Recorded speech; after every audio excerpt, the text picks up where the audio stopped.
Whispers of the past. In the small town of Ashford, there stood an old school with a dark history. The Ashford Academy, built in the late 1800s, was once a prestigious institution, known for its academic excellence and grand architecture. However, a series of tragic events cast a long shadow over the school, leading to its eventual abandonment. The building, now decrepit and overgrown, became a place of local legends and ghost stories, whispered among the townsfolk. Chapter 1: The Reunion. Years later, a group of former students, now adults, decided to organize a reunion at the old school. They were driven by a mix of nostalgia and curiosity, eager to revisit the place that had once been a significant part of their lives.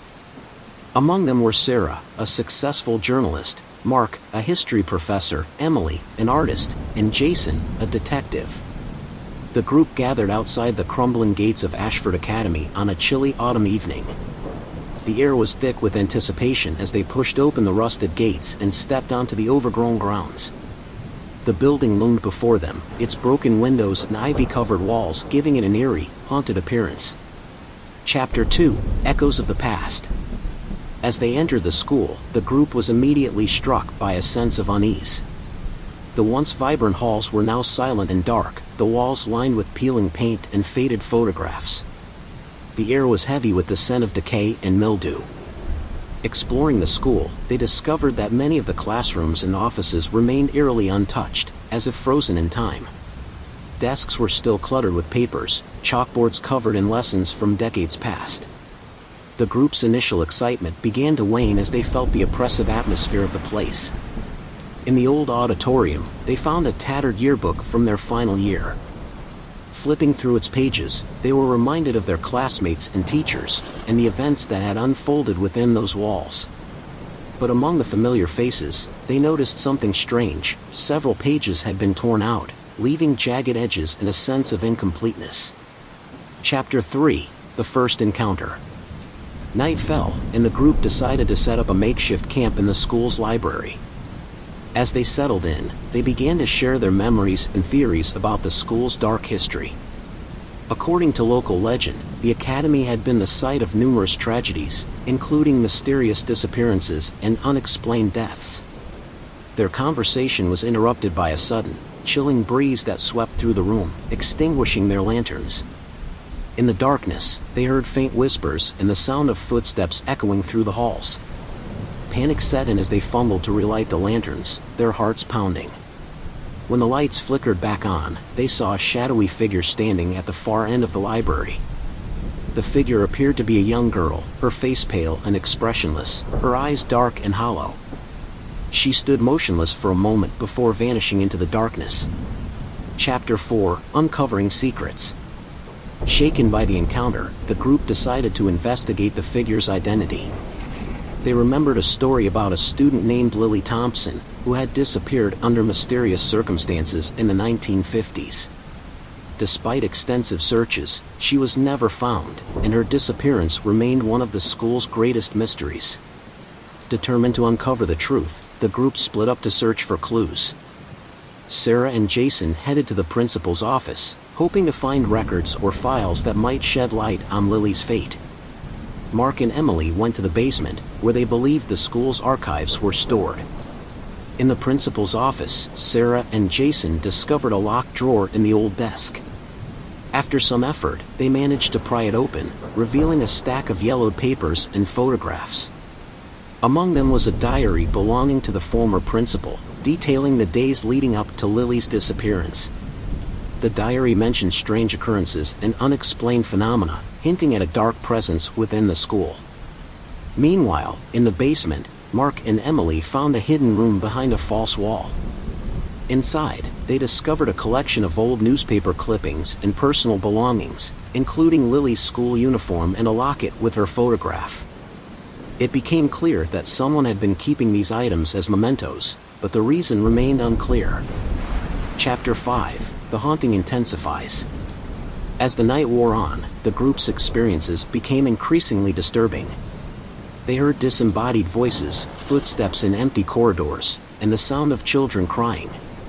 Shadows moved of their own accord, and cold spots appeared throughout the building. The ghostly figure of Lily began to appear more frequently, her presence accompanied by a palpable sense of sorrow and fear. It became apparent that she was trying to communicate with them, to reveal the truth about what had happened to her. In one terrifying encounter, the group found themselves trapped in the old gymnasium. The doors slammed shut and wouldn't budge, and the temperature plummeted. They saw Lily's figure at the center of the room, her eyes filled with desperation. She reached out to them, and as she did, the group experienced a series of vivid, horrifying visions. They saw glimpses of the past, Lily being chased through the halls by an unseen force, her terrified screams echoing through the building. They saw her hiding in a secret room, clutching her locket and praying for safety. And finally, they saw her cornered by a shadowy figure, her fate sealed in darkness. Chapter 6: Confronting the Darkness.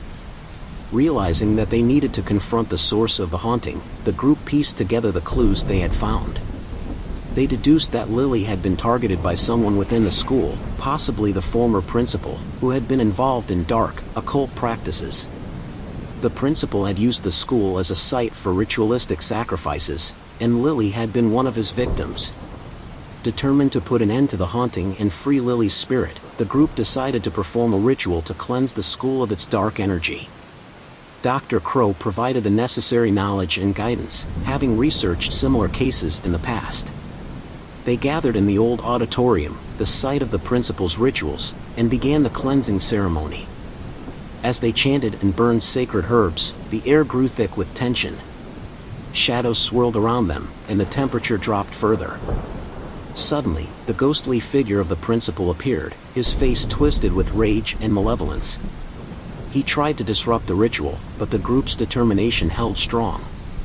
They focused their energy, channeling their fear and anger into a powerful force of light. Chapter 7: The Final Battle.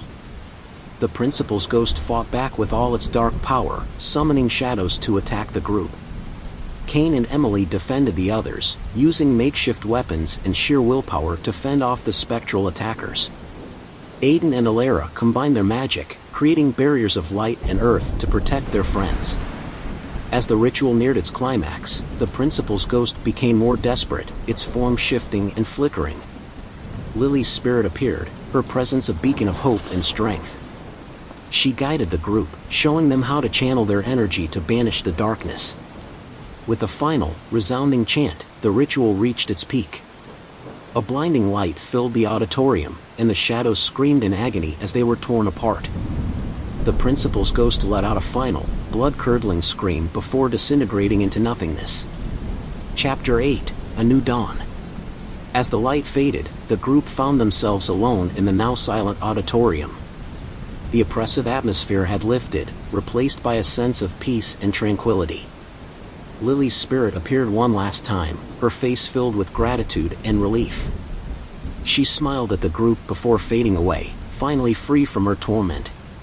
The haunting of Ashford Academy had come to an end. The group emerged from the school, the first rays of dawn breaking over the horizon.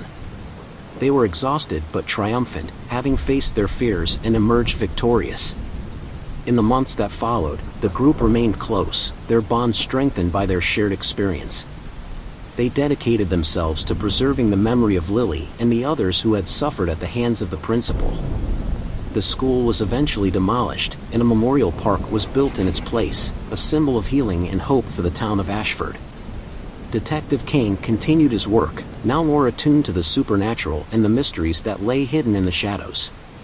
Dr. Crow expanded her research, using the knowledge gained from their ordeal to help others facing similar threats.